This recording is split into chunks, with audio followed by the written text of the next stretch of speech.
talking, talking, talking. Now I'm a dead man walking, walking, walking. I hear the angels talking. Tidur berjalan adalah salah satu fenomena yang unik dan misterius dalam kehidupan manusia. Ada yang percaya bahwa tidur berjalan adalah sebuah fenomena mistis di mana saat itu manusia dikendalikan oleh makhluk halus.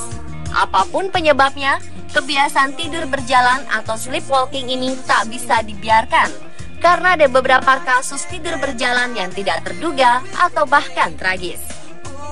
Seperti kasus seorang anak berusia 4 tahun yang meninggal dunia karena kebiasaan tidur berjalan yang dialaminya. Bocah bernama Tegan Hancock ini ditemukan tak bernyawa di ujung tempat tidurnya dalam kondisi tali tas menjerat lehernya. Padahal ketika berangkat tidur, tas tersebut tergeletak di lantai. Ternyata ayah balita menggemaskan tersebut juga memiliki kebiasaan tidur sambil berjalan yang parah. Atau kasus Kate Archibald yang selalu makan di saat dia tidur sambil berjalan. Secara tak sadar, saat tidur, Kate akan terbangun dan makan apa saja yang ia temukan. Ada juga kasus seorang gadis remaja bernama Rachel Ward yang melompat dari jendela kamarnya saat tidur sambil berjalan. Beruntung, ia tidak mengalami patah tulang. Sebenarnya, apakah fenomena berjalan dalam tidur yang mereka alami?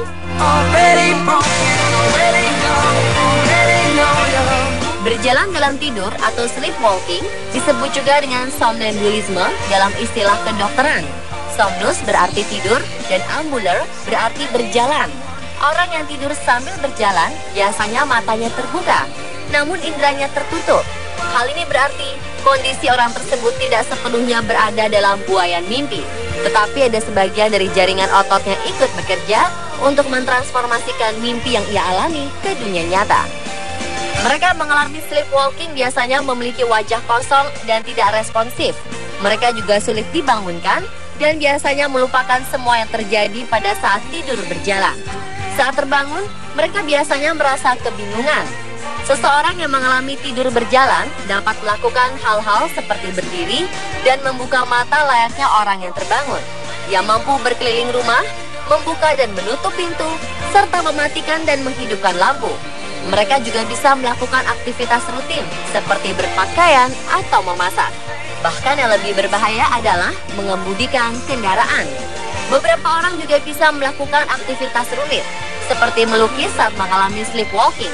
Lee Hadwin adalah contohnya. Sleepwalker ini dapat menghasilkan karya seni fantastis saat sedang berjalan dalam tidur.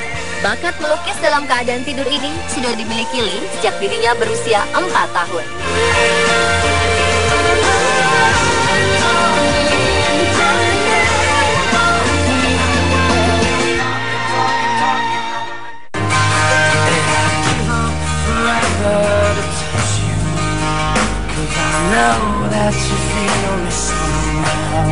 Diperkirakan 15% anak-anak sehat pernah mengalami tidur berjalan, tapi tak sedikit juga orang dewasa yang mengalaminya. Beberapa faktor yang menyebabkan terjadinya tidur berjalan antara lain kelelahan, stres, gelisah, sakit, dan juga faktor-faktor yang berhubungan dengan pengobatan atau kondisi kesehatan mental. Seperti contohnya, detak jantung yang tidak normal, berhentinya nafas saat tidur, kelainan akibat trauma, serta konsumsi alkohol dan obat-obat tertentu yang dapat memicu sleepwalking. Umumnya sleepwalking terjadi pada anak berusia 12 hingga 14 tahun, walau tidak jarang orang dewasa juga mengalaminya sesekali. Biasanya kebiasaan ini akan menurun dari orang tua atau saudara kandung. Pada ibu hamil atau wanita menstruasi, kemungkinannya akan lebih tinggi mengalami tidur berjalan.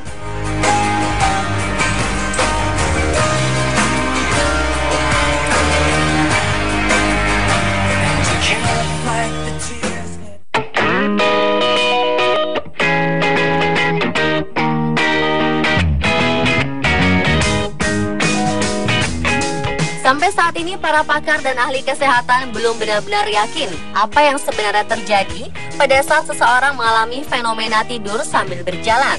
Tidur berjalan lebih banyak dialami oleh anak-anak daripada orang dewasa. Mereka terbangun pada fase non-REM atau fase tidur paling dalam yang biasanya terjadi pada 2 jam pertama setelah tertidur. Saat tidur, otak akan melalui 5 fase tidur, yaitu fase 1, 2, 3, 4, dan REM atau Rapid Eye Movement. Semuanya merupakan siklus tidur kita. Setiap kita menjalani siklus tersebut, durasinya rata-rata sekitar 90 hingga 100 menit. Gangguan sleepwalking ini umumnya terjadi pada saat kita memasuki fase tidur ketiga dan 4. Dalam fase ini, lebih sulit membangunkan seseorang sebab seseorang akan merasa limbung dan mengalami disorientasi selama beberapa menit waktu dibangunkan. Lalu, ia akan tidur sambil berjalan tanpa arah yang jelas selama beberapa detik hingga 30 menit. Berdasarkan penelitian, penyebab tidur berjalan ini adalah adanya kerusakan gen pada kromosom 20. Karena ini terkait genetik, maka gangguan tidur berjalan bersifat keturunan. Biasanya orang yang punya gangguan ini juga memiliki anggota keluarga yang juga mengalaminya.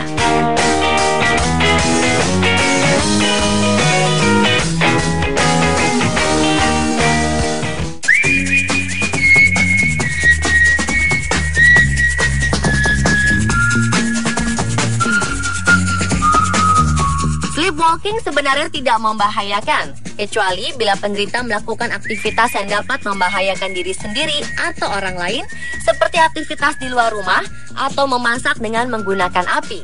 Jika tidur berjalan terjadi dengan frekuensi cukup sering, sebaiknya berkonsultasi ke dokter sebelum terjadi hal-hal yang tidak diinginkan. Ini karena belum ada pengobatan dan cara pencegahan sleepwalking yang pasti. Jika Anda mendapati anak atau anggota keluarga Anda tidur sambil berjalan, yang sebaiknya dilakukan adalah menuntunnya kembali ke tempat tidur. Sebaiknya tidak membangunkan anak saat tidur berjalan, karena hal ini akan mengganggu proses tidurnya. Walaupun membangunkannya pun tidak akan menimbulkan bahaya apapun. Namun biasanya penderita akan merasa kebingungan tatkala dibangunkan begitu saja. Usahakan lingkungan tidur penderita sleepwalking aman, sehingga saat tidur berjalan tanpa pengawasan Anda, dia tidak akan melakukan aktivitas yang membahayakan dirinya. Usahakan penderita rileks sebelum tidur. Kita juga harus memperhatikan pola dan kebiasaan tidurnya. Yang perlu Anda lakukan adalah amati kapan kebiasaan tidur berjalannya timbul. Jika sudah diperoleh kebiasaan tersebut, maka Anda dapat membangunkannya 15 menit sebelum tidur berjalan tersebut terjadi padanya. Biasanya, semakin bertambah umur, semakin kecil kemungkinan untuk tidur sambil berjalan. Radio stars. I don't care about the